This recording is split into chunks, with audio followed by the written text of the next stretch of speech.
Salve pessoal! Então aqui eu estou com o segundo vídeo, né, e o segundo bloco de slides para vocês. Dessa vez sobre a política, seguindo mais ou menos aqui a ordem que eu segui com vocês nos nossos estudos. Mais ou menos, né, até porque eu quero fazer uma rearticulação aqui e tentar facilitar um pouquinho a vida de vocês. Então eu vou começar falando um pouquinho da política e, desculpem, como eu começo colocando o programa para gravação, ele trava na hora que eu vou fazer a utilização do teclado para correr os slides, né?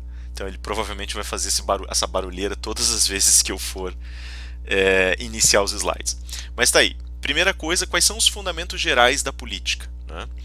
A política ela começa aqui com três aspectos que nós colocamos em sala e que para nós vão ser talvez aqui os mais relevantes. Lembrem-se que eu estou trabalhando só partes dos livros, eu não estou trabalhando tudo, porque eu infelizmente não teria tempo para aprofundar mais. Então a primeira coisa, existe uma comparação com o regime doméstico. Né? Então, basicamente, na mentalidade aristotélica, entende-se que muitas pessoas vão fazer uma comparação entre aquilo que nós entendemos como o governo da casa e o governo da cidade. E ele fala que em alguns lugares até existe um certo aparentado, tá? Mas não é bem a mesma coisa. Em segundo lugar, o que mais importa por conta disso é a expansão, a aparição da figura do patriarca. E aí, em virtude da figura do patriarca, nós vamos conseguir enxergar como existe a estruturação das relações de sujeição, poder e domínio dentro dessa realidade, que é a realidade dos gregos. Terceiro, existe um conjunto de relações entre os indivíduos que deriva basicamente desse posicionamento principiológico do poder do patriarca, tá? Na época que a gente estudou isso aqui em sala, eu fiz uma comparação geral para vocês, e essa comparação geral dizia respeito a como o nosso próprio patriarcado aqui na América Latina, no Brasil em especial, tinha sido formulado. Tá? Nós vamos ter três grandes relações estabelecidas dentro da casa, e essas três grandes relações vão dizer respeito especificamente a como o patriarca trata os membros da sua família, os membros do seu grupamento.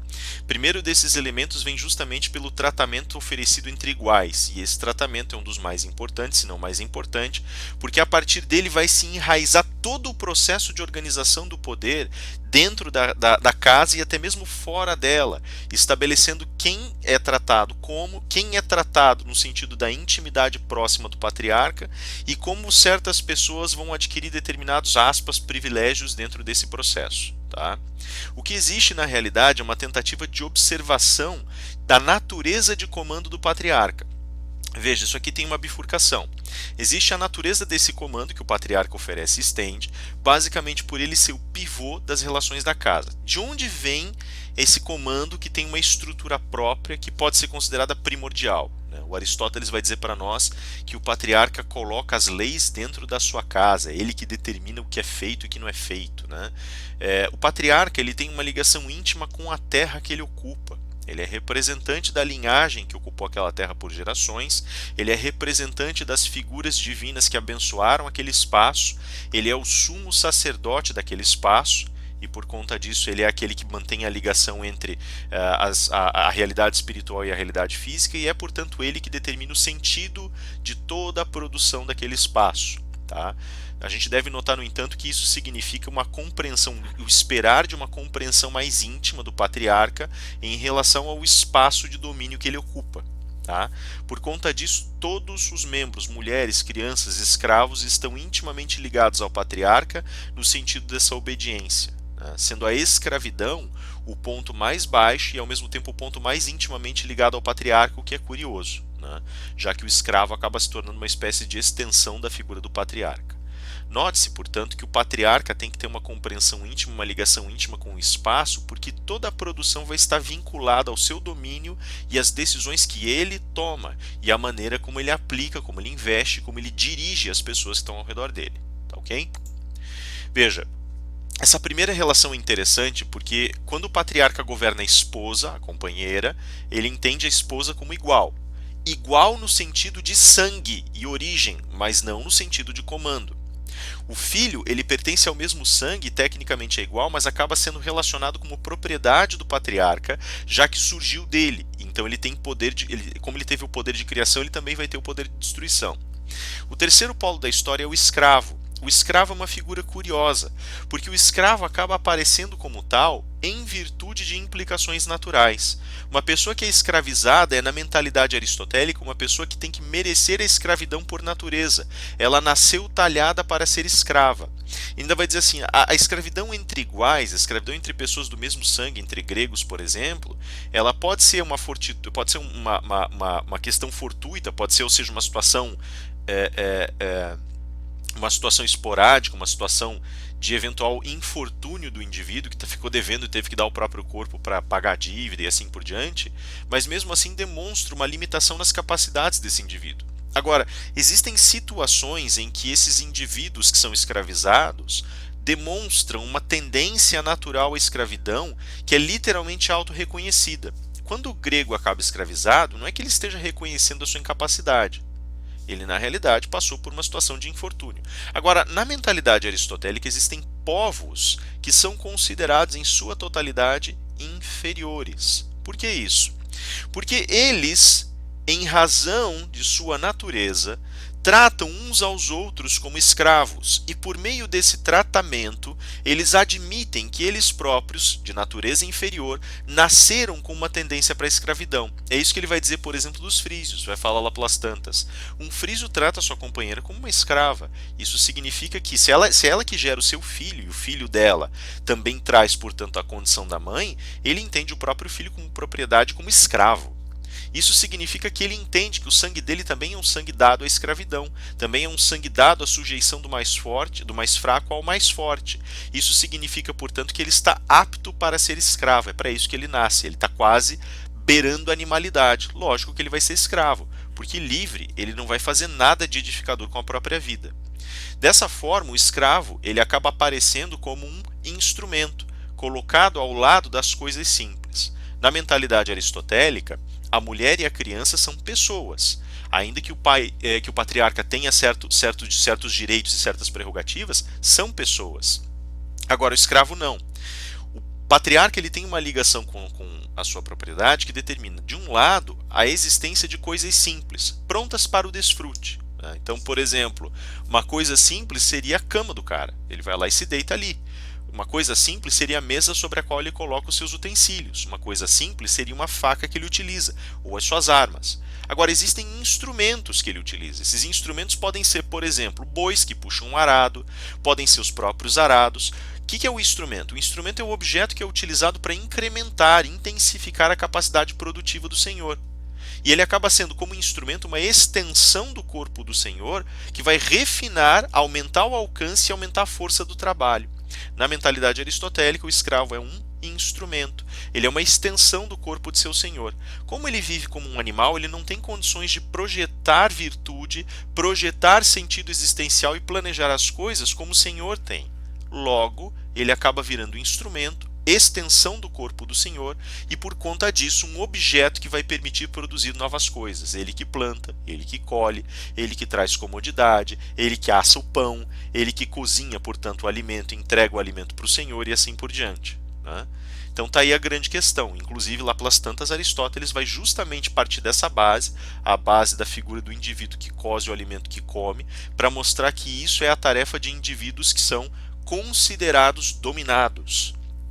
E aquele que domina não é aquele que vai se alimentar a si próprio, ele vai buscar o alimento nas ações do outro, ele vai usar o outro como extensão para a busca do seu alimento, da sua sobrevivência. Então aqui a gente tem toda essa questão da racionalidade do estrangeiro. O estrangeiro acaba sendo, por ser inferior, àquele que é naturalmente dado para ser escravo. Aí existe a primeira grande distinção. No espaço doméstico existe o comando dos iguais e existe o comando desses instrumentos. O instrumento é usado, como eu acabei de dizer, só para intensificar a produção. Então você não está preocupado com o bem-estar ou com o conforto dele. Agora, quando o indivíduo comanda a esposa e o filho, é sempre no sentido de vê-los melhor, é sempre no sentido de angariar para eles o bem-estar. Ele vai querer ver o bem da esposa, ele vai querer o bem do filho, mesmo que ele domine os dois. Ele quer ver a virtude dos dois florescer. Ele quer que os dois se sintam protegidos. Ele quer que os dois se sintam acolhidos. Pelo menos era assim que deveria ser no caso de um patriarca virtuoso, certo? Então ele exerce o poder em benefício deles, não em detrimento deles e para obter algum tipo de produção. Nesse sentido, Aristóteles vai nos dizer, o poder do patriarca não é muito diferente do poder de um monarca. O monarca ele tem domínio sobre certas coisas e tudo pertence a ele, mas nesse sentimento de pertença, em várias ocasiões, ele vai fazer algo pelo bem dos seus cidadãos. Isso faz com que nós consigamos ler dois grandes rumos, dois grandes circuitos de formulação das relações de poder. O primeiro desses grandes circuitos é a Constituição, que vai permitir a configuração de uma comunidade em que todos, iguais que são, governam, trabalham ou estabelecem leis para os benefícios dessa própria comunidade. Tá? A Constituição só pode ser elaborada porque não existe alguém que seja princípio das relações de poder. Ao contrário, é a comunidade que começa a alimentar e fervilhar essas necessidades e que vai começar a desenhar aos poucos o propósito final de uma comunidade política. Mas pode existir também ao lado disso aquilo que nós chamamos de poder soberano, que é mais parecido com o poder do patriarca. O poder soberano é o poder que um indivíduo tem porque ele tem uma prerrogativa de governar os demais. Naquela semelhança entre patriarca e rei, por exemplo, vemos que o princípio é o governo dos seus semelhantes, daqueles que pertencem ao seu sangue. Mas você, governante, é fonte do poder, assim como o patriarca é fonte do poder na casa, no espaço doméstico. Então, nesse caso, existe a soberania, cujo poder emana do governante, portanto, é o governante que legitima seus próprios esforços, suas próprias decisões, ou você tem a Constituição, que é a soma desses iguais. E o Aristóteles vai se concentrar muito sobre esse termo aqui, a Constituição, porque todo espaço público, por mais que ele tenha essa base soberana, ele tem um histórico constitutivo, ele tem uma história de comunidade que vai aumentar ou vai intensificar esse processo ou que vai diluir a soberania no processo de constituição. Assim, o governo da cidade começa a assumir tons um pouco diferentes. Vamos pegar, por exemplo, as intencionalidades presentes no governo da casa e no governo da cidade. O governo da casa, ele tem como intencionalidade produzir para fazer seus membros sobreviverem.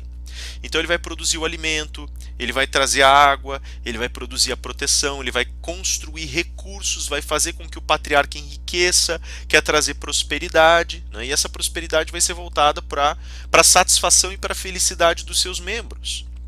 Então, nesse caso, o que a gente tem é todo um domínio de conhecimento voltado para isso. A cidade é um pouco diferente. Na cidade, não é o comando puro e simples que determina como as coisas acontecem. É o espaço das leis. E mais do que isso, a cidade não quer só enriquecer, ela tem uma variedade de outras finalidades, de outros propósitos que vão emergindo aos poucos e que vão constituindo as razões para a produção dessa lei. Tá? Qual é a primeira grande distinção que nós podemos ver dentro do contexto dessas intenções? Primeiro, no âmbito doméstico, a gente vê que existe toda uma reserva a respeito do que é feito. O patriarca ele quer enriquecer, ele vai mandar os escravos e servos plantarem o melhor campo, colherem da melhor forma, na época certa, quer encher os silos, quer garantir o futuro e assim por diante. Isso significa que a racionalidade dele está voltada para fins econômicos, sobretudo. Na cidade, o problema central passa a ser a chamada virtude. E a virtude parte de alguns pressupostos que eu não vou dizer que podem ser ignorados no espaço doméstico, mas que são colocados um pouquinho de lado, aparecem evidentemente nas ações do patriarca e dos membros dessa comunidade, mas eles não são necessariamente discutidos, eles não entram, digamos assim, como elemento autorreferente do discurso. Aqui a gente tem o primeiro aspecto, que é o fato de o homem ser um animal político. Tá? Então a gente está saindo do ambiente doméstico, um ambiente mais voltado à sobrevivência, e está entrando num ambiente em que o debate a respeito do que deve ser feito e como deve ser feito se torna mais imperioso. Né? Como assim o homem é um animal político? O homem é um animal político significa basicamente que nós não deixamos de ter qualidades animais. Nós precisamos nos alimentar, nós geramos novas gerações para as nossas cidades, nós vivemos em conjunto para que nós possamos nos proteger. Tudo isso são características de uma vida chamada generativa. A vida que quer se perpetuar, se reconstituir e se manter. Né? Então nós ainda temos esse lado da animalidade. Nós também temos um outro aspecto da animalidade, consolidado sobretudo na busca dos prazeres e nas inclinações apaixonadas que temos. Então, no prazer e na paixão, nós encontramos ainda muito dessa vida generativa. Agora, não é isso que nos define. Por quê? Como animais políticos, nós conseguimos ao mesmo tempo agregar uma nova característica, qual seja a característica de discutir qual é o sentido existencial da nossa comunidade. Por isso somos animais políticos. Tem dois jeitos de ler na realidade essa afirmação. O primeiro é esse: agregamos à nossa animalidade a capacidade de definição de sentido. O segundo é o fato de que nós temos uma dimensão animal e uma dimensão racional, virtuosa, significante e política. Então nós buscamos sobreviver, isso é fato, mas ao mesmo tempo temos uma vida reflexiva, uma dimensão reflexiva da existência, e essa outra dimensão permite a gente pensar como estamos sobrevivendo. O que estamos fazendo para sobreviver? É válido? Vale a pena? Será que o sacrifício não seria uma forma de vida mais adequada, dependendo do que tivemos que fazer para sobreviver?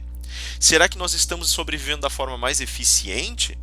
Será que nós nos resumimos à sobrevivência? Isso tudo é reflexivo, tá? Então, assim, ó, você quer ver, por exemplo, citaram esses tempos aí numa das sessões o caso dos exploradores de cavernas, em que um grupo de pessoas está preso lá justamente por conta de um deslizamento, um caso fictício, e elas entram no seguinte acordo: todos eles vão fazer um sorteio e quem perder o sorteio vai morrer para que os outros possam comer da carne dessa pessoa e sobreviver. E aí na discussão falaram assim, mas isso então, o que significa isso? Onde é que está esse espaço? Veja, a gente caiu na animalidade, isso aqui tem aspectos generativos. Muito embora a gente tenha entrado num acordo, a gente descamba e começa a fazer qualquer coisa para sobreviver. Pior, quando o sorteio é realizado, a pessoa que perdeu desiste do acordo e tenta salvar a própria vida, sendo atacada pelos demais e morta pelos demais, assassinada pelos demais, para que eles possam sobreviver. O argumento deles é que eles teriam feito um pacto. Eu não vou entrar especificamente na questão do livro, basta saber que isso envolve aspectos generativos, daqueles mais brutais ainda por cima. Agora, o que o aspecto reflexivo poderia ter colocado para nós? Poderia ter dito para essas pessoas: nós preferimos morrer a nos rebaixar a tal violência para sobreviver. O que vale mais, sobrevivência ou valor? Tá? Então são essas as questões que estão sendo colocadas em jogo pela leitura da vida do animal político, pela leitura da vida regenerativa em oposição à vida reflexiva. Quando a gente começa a estabelecer esse propósito reflexivo, a gente descobre como funciona e como opera uma cidade. Veja, a cidade ela vai operar não apenas para a sobrevivência dos seus, mas também para o estabelecimento da felicidade de seus membros. Note que essa felicidade não é só individual, ela é uma felicidade também coletiva. Só que não existe felicidade coletiva sem a felicidade individual dos membros de uma comunidade, né? A felicidade pode ser coletiva, por exemplo, nosso país pode estar aqui esbanjando recursos, ganhando muito bem. Se apenas algumas pessoas puderem desfrutar desse benefício, todas as outras serão infelizes, e aí o conflito é inevitável. Logo, a felicidade de alguns ou a felicidade individual não reflete necessariamente a felicidade coletiva, e a coletiva depende das felicidades individuais. São mutuamente dependentes, tá? Basicamente, a felicidade, portanto, é um dos grandes propósitos, se não o grande propósito da vida política, só que tem algo de fundo. A vida política ela tem que partir da compreensão de que nós vamos ver lá na ética, de que para alcançar a felicidade é necessário primeiro encontrar a virtude. Por isso a preocupação primordial de uma cidade-estado ou de uma realidade política é a virtude de seus cidadãos. Ah, mas como é que funciona isso? Veja, nesse caso aqui, né, fazendo essa leitura prévia dessa ligação, por que uma pessoa mais virtuosa seria mais feliz se quem tem virtude, como já dizia lá o Platão, como já questionava Platão num de seus diálogos, né, mais especificamente na República, vai acabar sendo prejudicado por suas limitações e pode sofrer abuso dos outros? O Aristóteles repete o argumento platônico, dizendo: uma pessoa que não tem virtude transmite uma falha das suas virtudes, os vícios, portanto, para outras pessoas e, inevitavelmente, envenena a sua própria comunidade. Mas mais do que isso, pense, não é melhor saber mais coisas e ter mais consciência da realidade, da vida e do mundo para agir? Pensa, por exemplo, cansei de conversar com meu irmão e pessoas no emprego dele já sofreram altas vezes vários acidentes, graves inclusive, porque se encostaram em dutos de passagem de vapor, dutos de pressão, dutos em que você tem uma alta temperatura. Por que isso? Porque não prestaram atenção no curso de instrução e acabaram indo para o trabalho e sofrendo acidentes. Isso significa o quê? Quanto menos você sabe, mais tendente a esse tipo de, aspas, acidente você está. Isso é só um exemplo muito brutal e muito mesquinho. Mas a gente pode pensar em tantos outros, né? Eu te dou, por exemplo, um determinado volume de recursos para você investir. e você pode ficar com os resultados do investimento. Quanto mais você souber investir, mais você vai receber. Então, o que você tem em mãos não é a necessidade de ter recurso, dinheiro. O que você tem em mãos é a necessidade de saber como empregar. Você vive um relacionamento com uma pessoa.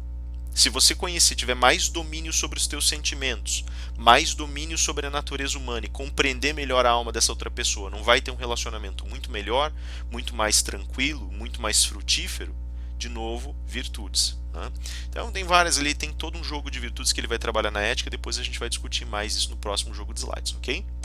Bem, o que é que significa essa felicidade coletiva, né, como finalidade da vida política? Ela envolve a constituição da virtude. Mas como assim? Veja, se eu sou feliz e sou virtuoso ao ser feliz, a constituição da minha felicidade me inclina inevitavelmente para a produção da felicidade do outro. Eu vou querer partilhar o que eu tenho de bom com o outro.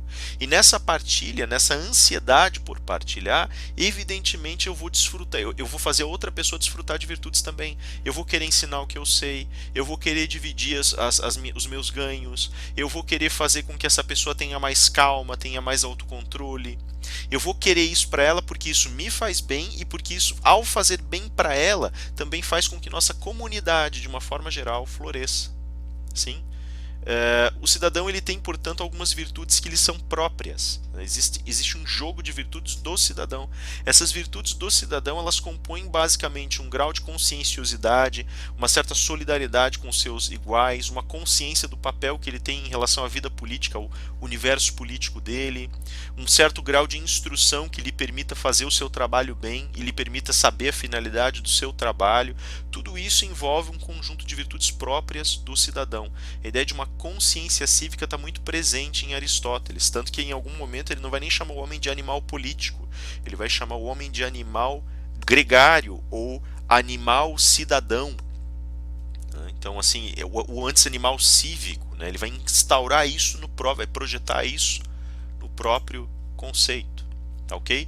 Esse seria o segundo joguinho de slides, então aqui vocês têm a estrutura central do que vocês precisam saber para a prova. Vocês não precisam saber as formas de governo, tá? Eu pus lá de todo modo, né? A aristocracia, o governo popular, coloquei para vocês os reinados, né?